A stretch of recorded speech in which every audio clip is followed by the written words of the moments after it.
Hey everyone, thank you for tuning in. This is Julian Morales. I'm the writer, director, producer of Imperium. And this is a new cut of the movie that I released 2 years ago, about now. And this is one that's very, very dear to me. For starters, it was my first independent short film that I ever made outside of film school. And also, it's a movie that is within my favorite film genre of all time, sci-fi. And I think it shows maybe a little too much in this movie because it just pulls so much from Blade Runner and Ex Machina that it's like in your face, pretty much. Which is definitely my doing. But it just shows just how much I truly, truly love this genre and how much those movies mean to me, that I just had to mimic those movies in some way, in something that I made. And this was another movie that this was a movie that I was definitely told was crazy to make, and also even originally couldn't really make it the way I wanted to originally. So this one really tested my resourcefulness and me thinking outside of the box. And then we got it made through lots of hard work over one weekend. So this is a dream sequence that Denise's character, the creation, is having. It's basically a kind of fabricated memory for her to think back on, that helps her feel more human, as illustrated in movies like Blade Runner, that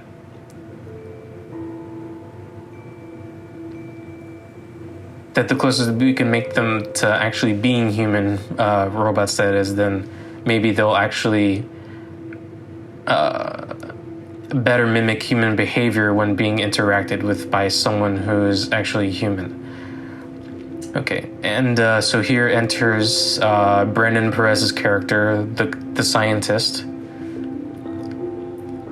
He is basically this very tormented and psychologically unstable young man who is basically being forced by this company that he works for to design robots and technology for them, and it's something that he doesn't really want to do. It's basically almost it's basically forced labor, and he's being forced to stay here in this facility, and he's almost being he's basically almost being treated like a machine himself. He's just expected to keep pumping out this technology, essentially, and he just can't take it anymore.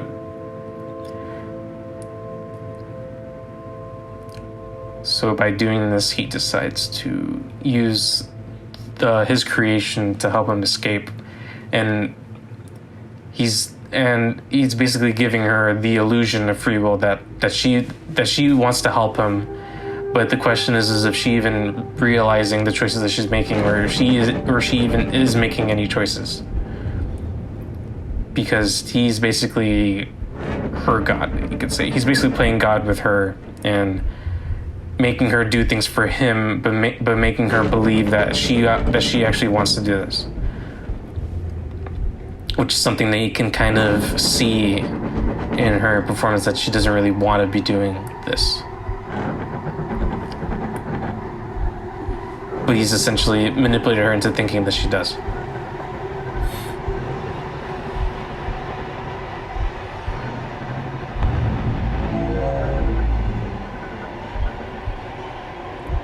So this whole sequence, we shot this at this dealership that my father worked at, and we got access to this like server room, which was awesome. We loved filming in there. I mean, it was incredibly loud, but we loved filming in there because it really helped sell what was going on.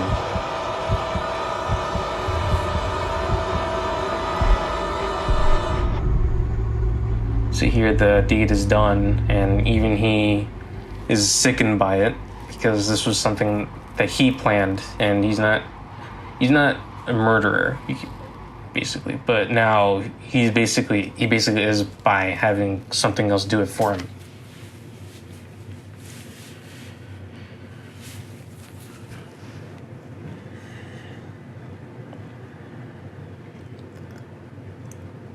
So here's her reaction to it, and this is essentially her being traumatized by the actions that she committed, and something that is definitely going to leave a psychological mark on her and will haunt her, essentially. Basically making her the most human person in the building. Because she's the only one who has empathy and remorse and regret for the violent acts that were just done, and no one else feels empathy for anything in this movie except for her.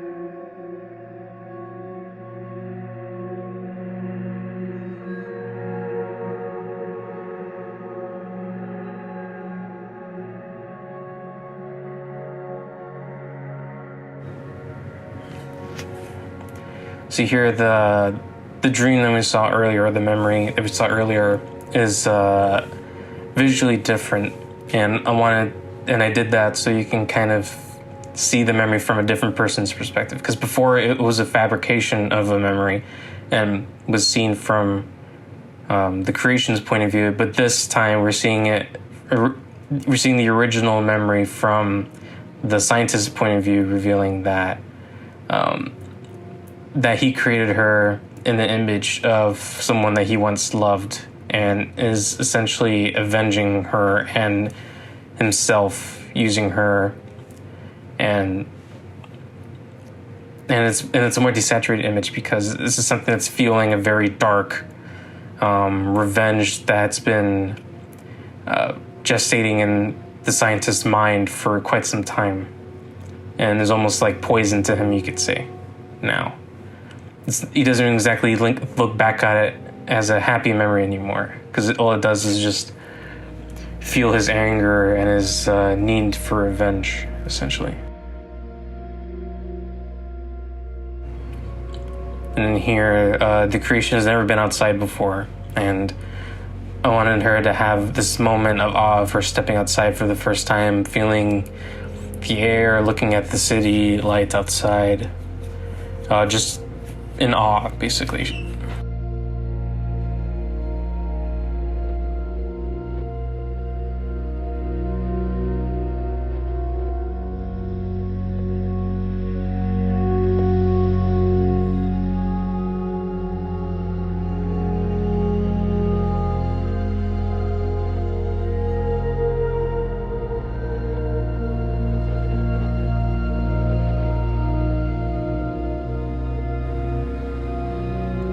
And here we get to see the scientist's only human moment of the movie, you could say.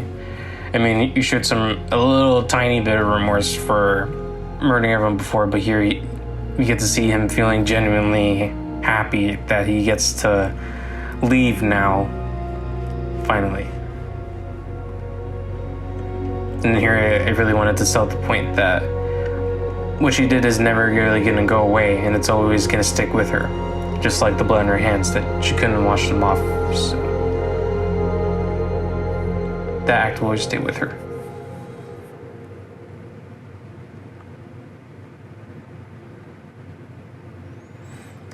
And that's it. Thank you for watching. Again, this movie means something very dear to me.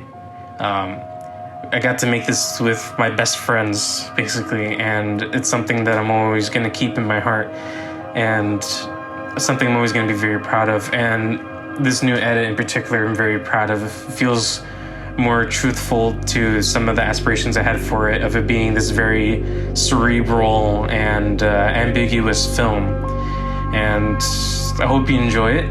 I'm very proud of it, and if you want to see more films that I've made or are going to make in the future, then please like and subscribe to my channel and stay tuned. Thank you for watching.